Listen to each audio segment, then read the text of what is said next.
I'm going to show you how to go from this set of speaker plans to this enclosure. The fun starts right here with some type of sheet goods such as plywood or MDF. I recommend that you have your sheet goods cut down to manageable pieces when you purchase your material. Sometimes the guy running the machine is a little sloppy, so if you can, you should oversize the cuts by a little bit and then trim them down yourself when you get home. That wasn't necessary this time. This guy right here gave me some dead accurate cuts. You want to start off with two pieces that are 32.5 inches wide. Now after you cut the second one down to size, you want to spin it 90 degrees, set the saw for 17.5 inches, and make the cuts for the top and the bottom.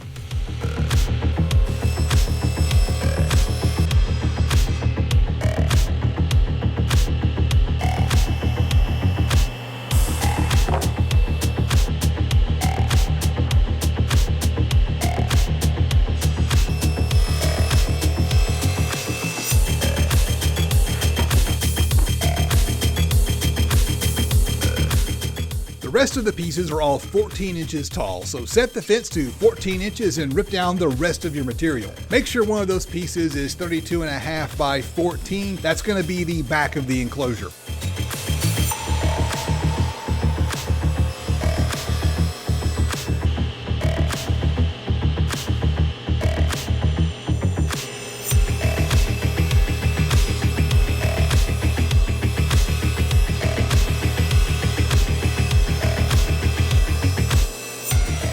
The sides are 16.5 inches. I'm going to knock those out next.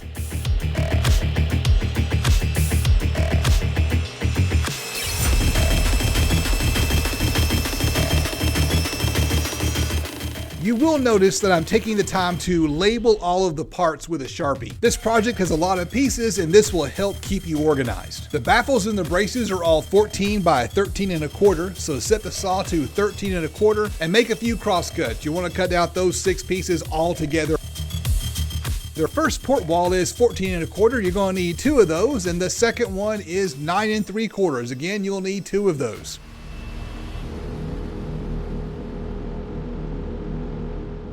These pieces right here are optional, but I'm going to go ahead and make some 3-inch pieces for port supports and a bunch of corner 45s.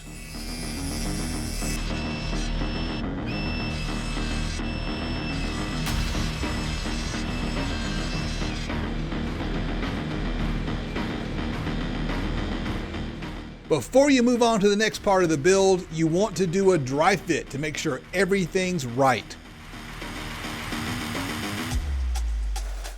I made this spacer right here out of plywood and then I etched it with my laser so I wouldn't accidentally throw it away while I was cleaning up after the project. I've had a few people say down in the comments that they might like to have one. I have no idea if I could sell it for enough to cover the cost of material and shipping. So tell me down in the comments, what's a reasonable price for something like that? If there's enough interest, I might set up a Shopify store and make a big batch of them for you. Everything fits perfect. The next step is to lay out the speaker holes on the baffles. You can lay these out any way that you like. But I want to try something I've never done before. So I'm going to offset the drivers and then I want to see if I can mount them so they're just touching each other. For this build, I'm using 4 of these Savard Rap Series 6.5-inch subwoofers. I'm really excited to try these out. If you want to try them out for yourself, there is a discount code down in the video description, and I'll give you a link to a free copy of the plans I'm using in the video. I always like to recess my drivers. I just think it looks better. I'm either going to use this 7-inch ring or a 7.5-inch ring to cut a hole in this outer baffle so I can recess the driver. But none of the rings that I have on hand work with the speaker cutout. According to Savard specs, it needs to be somewhere between 5 7/8 of an inch to 6 inches, which is why I don't really like these rings and I don't recommend them for a DIYer. The idea behind the ring is that you can combine bits with oversized bearings and make cutouts of any size that you need. But this set of rings was like $200 and the bit set to go with them is another $200. To get the most out of a system like this, you're going to need multiple routers and they're $200 each. Plus you'll need multiple router lifts to put the routers in. Either that or you're going to spend a ton of time swapping out bits. And after you spend all that money, you're getting close to the point where you could just buy a laser and cut your own templates. I picked up this laser back in the summer, so I'm going to go ahead and just use it to cut templates out of acrylic. That way I've got the exact sizes that I need. There is a bit of a learning curve with this laser. I'm beginning to get the hang of it, and now that I've gotten over that learning curve, I'm really glad that I have it. I made sure to cut some guidelines in my templates. That way I can line them up with my layout marks and transfer the shapes to the baffles. From there, you rough cut the shapes with a jigsaw and then flush trim it on the router.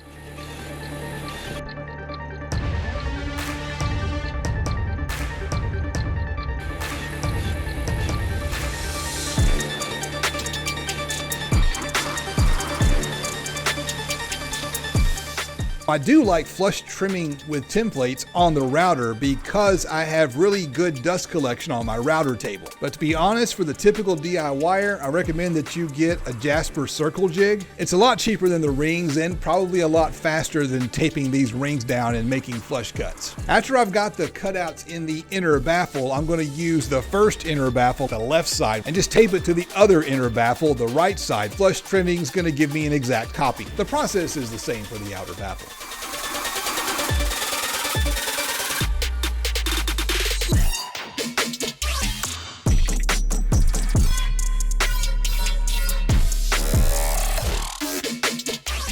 In this shot right here, you're going to notice some Bondo on the baffle. That's because earlier when I was rough cutting with the jigsaw, I botched my cuts, so I had to go back with some Bondo to fill in a few gaps. While you've got the flush trim bit in the router, go ahead and route out the brace.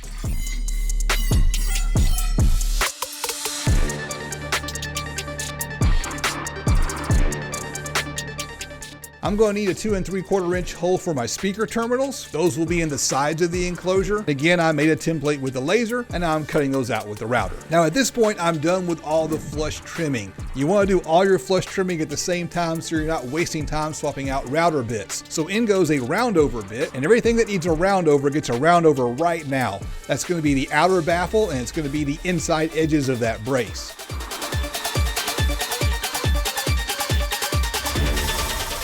In this shot here, I put this tiny little rabbit bit in the router. I'm using it to make a very small groove on the outer edge of the outer baffle. More on that later. Now what I'm doing is I'm using some wood glue to laminate my inner and outer baffles together. Here's a tip, use a bunch of clamps to make sure things are aligned. Then you can drive in a few brad nails to hold the pieces together while the glue dries.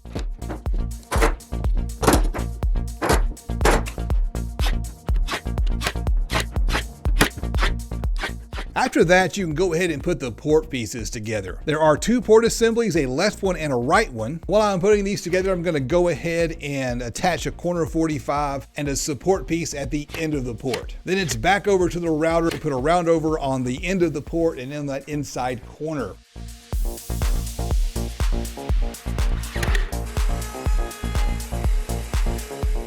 So I made a mistake. I did a good job of covering the mistake up, so you probably can't even tell I made a mistake. But when I put this piece together, I just got sloppy with it, and this part right here just wasn't lined up correctly. A little bit of sandpaper and the problem goes away, right? Well, that's what I thought. So the way this is designed to go together, assume this is my baffle. The baffle would slide up against this part right here, and I would attach like so. Everything would be just fine. But if I do that, look what happens on this side. Get a big nasty gap down here. So this port piece right here is ruined. It has to go. And I've got to go back to the table saw. After that goof, I put the camera down and just focused on getting some work done. So I didn't get a big chunk of the assembly process on camera. But all I did was apply glue and tack everything together with the brad nailer in the order shown on the screen. Usually I start by attaching the back to the bottom, but this time I just went about it in a different order. No particular reason. Sometimes I like to mix things up and see if a different way of assembling the enclosure makes it easier. Now this part right here is really important. In a few minutes when I start gluing and tacking everything together, I'm not going to be able to see into the enclosure, so I'm not going to know where I'm driving my brad nails unless I put some marks on that top and the bottom. So definitely take some time to mark out the locations of your edges of your box and all of your port pieces.